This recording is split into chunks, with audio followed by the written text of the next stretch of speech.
आपने हाजी मस्तान का नाम तो सुना होगा, अगर नहीं तो हम आपको बताते हैं कि हाजी मस्तान कौन था। मुस्लिम घराने से ताल्लुक रखने वाला ये शख्स कोई और नहीं बल्कि इंडिया का पहला अंडरवर्ल्ड डॉन था।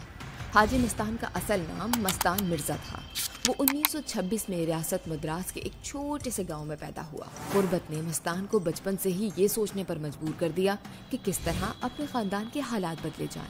जब मस्तान 8 साल का था तो अपने वालिदैन के साथ मुंबई आ गया, जहां उसने मेहनत मजदूरी शुरू कर दी ताकि घर का खर्चा चल सके।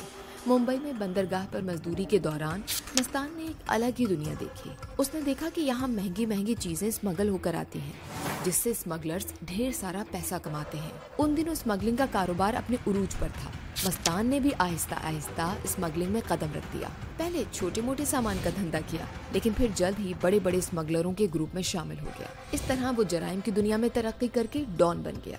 1950 और 1960 की दिहाई में हाजी मस्तान का नाम मुंबई की अंडरवर्ल्ड में गूंजने लगा। वो ज्यादातर सोने और इलेक्ट्रॉनिक्स की स्मगलिंग करता था। हाजी मस्तान की सबसे बड़ी तरक्की ये थी कि वो सियासतदानों और पुलिस की जेबें गर्म करके अपनी हिफाजत यकीनी बनाता था। तशद्दुद और कत्ल गारत से खुद को दूर रखता था।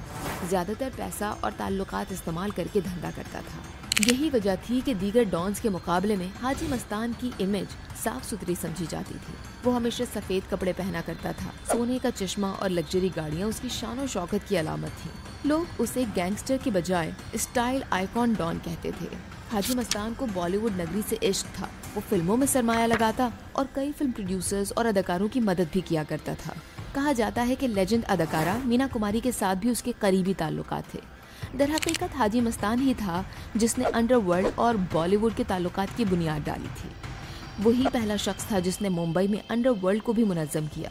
जराइम की दुनिया के लोग हाजी मस्तान के नाम से कांपते थे, लेकिन उसके बरक्स गरीबों के लिए वो किसी मसीहा से कम नहीं था, क्योंकि वो गरीबों में पैसे बांटता था, अस्पताल और मदारिस में अतियात देता था।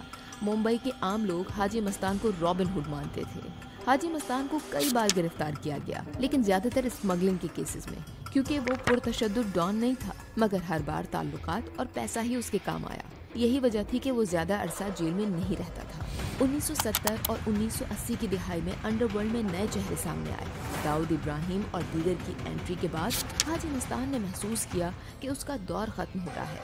इसीलिए उसने सियासत का रुख किया। दलित मुस्लिम स्वराज पार्टी के नाम से उसने नई सियासी जमात बनाई, लेकिन सियासी मैदान में कामयाबी हासिल न हो सकी। वक्त के साथ हर जगह उसका असर रसूख खत्म होता गया और फिर बिलाखिर 9 मई 1996 को मुंबई में 68 बरस की उम्र में वो दिल का दौरा पड़ने से चल बसा। हाजी मस्तान को आज भी इंडिया का पहला अंडरवर्ल्ड डॉन कहा जाता है। उसने अंडरवर्ल्ड का वो दरवाजा खोला जिससे बाद में दाऊद इब्राहिम जाहिद और दीगर कई खतरनाक डॉन्स निकले। साल 2010 में रिलीज होने वाली Bollywood film once upon a time in Mumbai में अजय देवगन का किरदार हाजी मस्तान की जिंदगी से मुतासिर था।